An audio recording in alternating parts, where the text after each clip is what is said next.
E a fé vem pelo ouvir, e ouvir a palavra de Deus. E no momento, meus irmãos, que ele ouviu que Jesus ia passar, ele disse: não vou perder essa oportunidade, eu vou clamar. E ele começou a clamar: Jesus, filho de Davi, tem misericórdia de mim.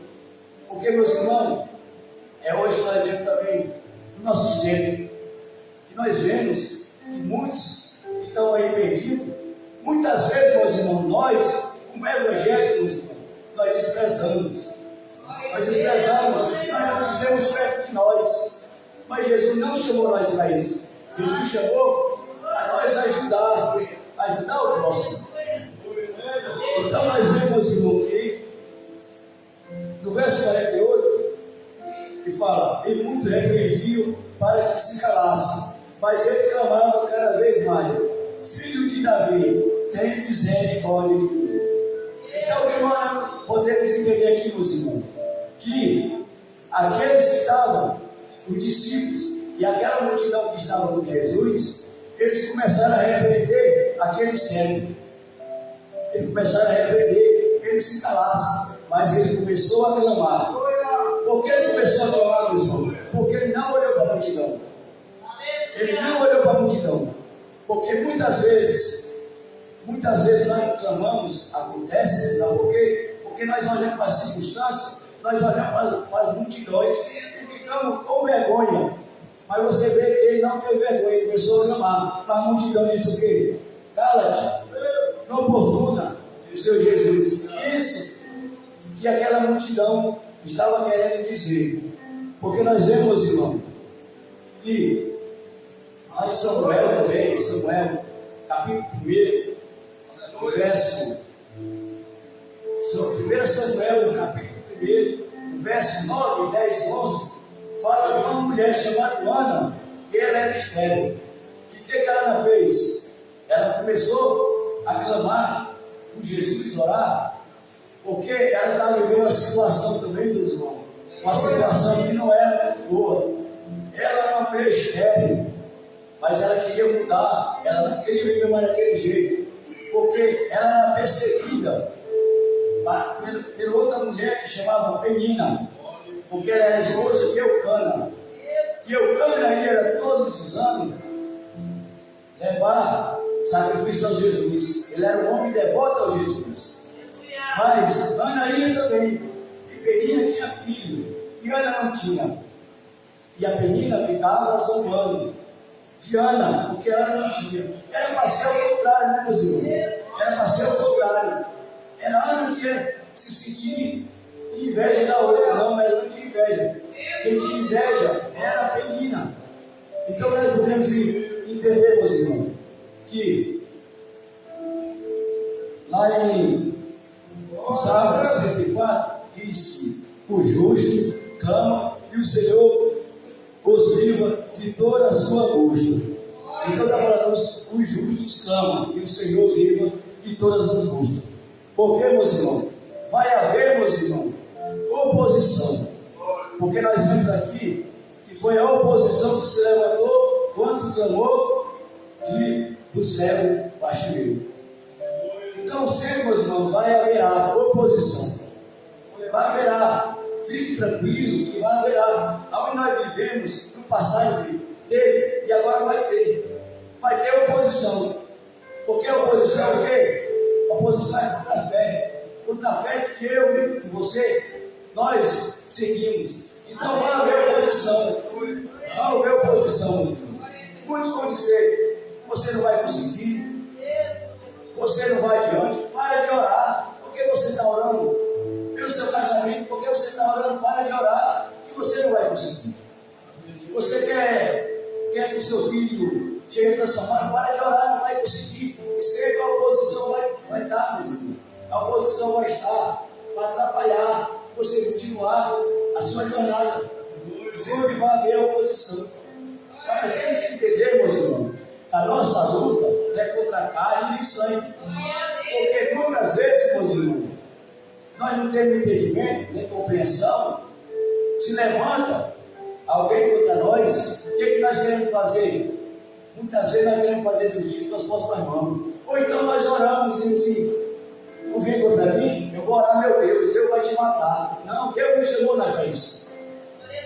chamou nós para isso. Muitos fazem isso, mas não. E eu estou falando de crente, mas não estou falando de pessoas do mundo, não. É crente. Eu sou homem de oração, eu sou mulher de oração. Tu mexe comigo para tu ver se meu dedo vai te pegar. Então muitas vezes é assim, meus irmãos. Mas a gente se vê, meus irmãos, que a nossa luta não é contra a carne nem sangue. Lá em Efésios 6, 10, fala sobre isso. Revestimos-se toda a armadura de Deus. Para o quê? Para suportar as ciladas e as astutas do diabo. Porque o diabo, ele está ao nosso derredor. Ele está ao nosso derredor. Bramando como um leão, para que nos possa tragar. Então o que nós devemos fazer? É orar. Orar e ter discernimento. E não é contra o irmão, não é contra o próximo. É contra principados e potestades. Porque muitas vezes nós queremos vencer na força do braço. Nós queremos vencer na força do braço. E nós não vamos vencer na força do braço. Porque a nossa luta é contra o próximo. Porque nós vemos hoje, muitos hoje, crentes, lutando contra o seu irmão. Lutando em vez de ajudar, faz o quê? Apedrejar. Mas tem que entender que a sua luta não está sendo contra o teu irmão. A tua luta não está sendo contra o teu irmão.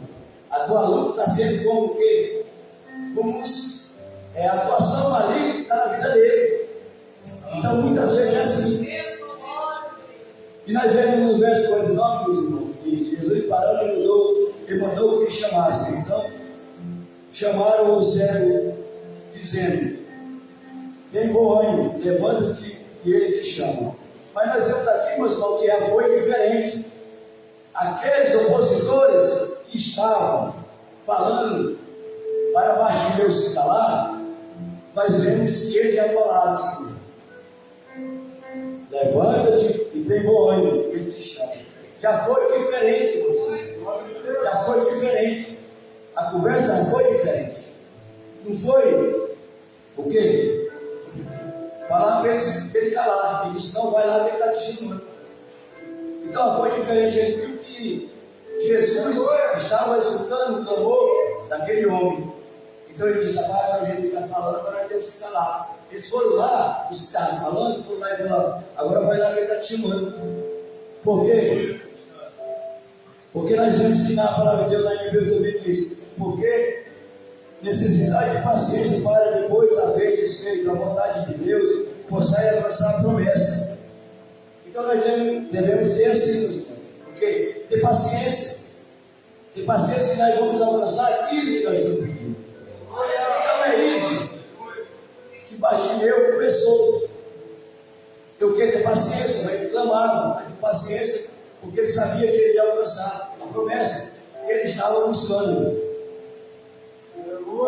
E nós vemos no verso 50, meu irmão, diz: ele entrando, desci sua capa, levantou-se e foi ter com Jesus.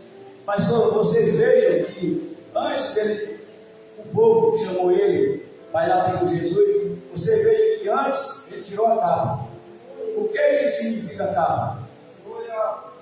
A capa significava a identidade de Bartimeu, a identidade dele. Porque a capa dizia que ele era o quê? Ele era cego e mendigo. Então a capa significava isso na vida dele, uma identidade. Mas só vocês vejam que antes de Jesus, ele o quê? Lançou a capa fora. Por que lançar a capa fora, meus irmãos? Por que lançar a capa fora? O que significa lançar a capa fora? Lançar a capa fora é o quê? Deixar tudo para trás. Tudo para trás que nós carregamos. Se nós queremos viver o extraordinário de Jesus, nós devemos deixar as crenças, os velhos hábitos para trás. E o que dá um passo de fé? Dá um passo de fé. Dá um passo de fé até Jesus. Mas nós temos que deixar. Porque renunciar. Porque Jesus disse: aquele que quiser vir após mim, nega a si mesmo e tome sua cruz. Então isso é a capa. Deixar para trás para ter uma nova identidade. Porque para nós entrar no reino dos céus, nós temos que ter outra identidade. Nós devemos deixar a identidade velha para trás. Nós não vamos entrar com a identidade velha. Nós vamos entrar numa identidade nova. Então isso significa capa. Lançar fora tudo aquilo que impede nós entrar no reino do céu, nós viver o extraordinário de Deus na nossa vida. Nós temos que abandonar. Não tem como seguir Jesus e ficar cocheando meus pensamentos. Seguir Jesus e querer carregar as coisas velhas. Porque muitas vezes, meus irmãos, nós estamos seguindo Jesus e estamos carregando as coisas velhas porque nós não queremos abandonar. Não é porque nós não temos tempo, é porque nós temos prazer naquilo aí e desejamos aquilo. Aí muitas vezes nós não deixamos para trás. Nós queremos seguir Jesus porque nosso pecado de estimação. Não, eu vou seguir Jesus, então não vou largar isso aqui não. Aí nós temos que largar. Não podemos andar com Jesus e carregar as velhas coisas que nós aprendemos no mundo. Então nós temos que deixar para trás. Deixar para trás tudo aquilo que pede. Porque nós vemos no verso 51, Jesus falando disso. Que queres que eu te faça? Eu cego disse, mestre, que eu tenha visto. Glória a Deus, meus irmãos. Então ele disse, mestre, que eu tenha visto. Então o que é que nós podemos entender, meus irmãos? Que o quê? Que Deus é o quê? Fazer a obra na vida dele. Porque Jesus disse, e queres que eu te faça? Então muitas vezes é assim, meus irmãos. Nós falamos assim, ó, não vou orar para Jesus não, porque eu quero que ele já sabe. Mas Jesus ele quer ouvir. Ele quer ouvir de mim e de você. O que ele quer que ele faça na nossa vida. Ele sabe, mas ele quer que nós falemos, que nós estamos. Jesus, eu estou precisando disso, Jesus, faça na minha vida. Então é isso, meus irmãos. Jesus quer escutar dos nossos lábios o que nós queremos que ele faça em nossa vida. Porque se nós não falarmos, não vai acontecer. Só vai acontecer quando nós falarmos. Porque ele sabe, mas ele quer ouvir da minha boca e da sua boca o que nós temos no nosso coração sincero e falar para ele, Jesus, eu estou passando por isso, eu quero que o Senhor me ajude. Porque sem o Senhor eu não vou conseguir.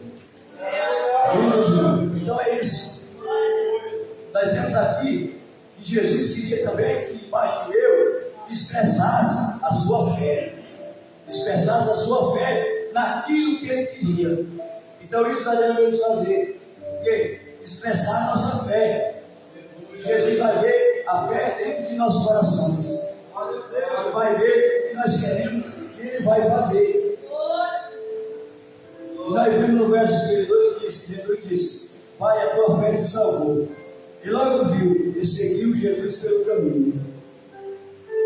Então você vê que Jesus disse, a tua fé te salvou. Então Jesus está dizendo que Bartimeu, até agora Bartimeu, tudo que tu passou na tua vida, Bartimeu, que tu clamou a mim, que tu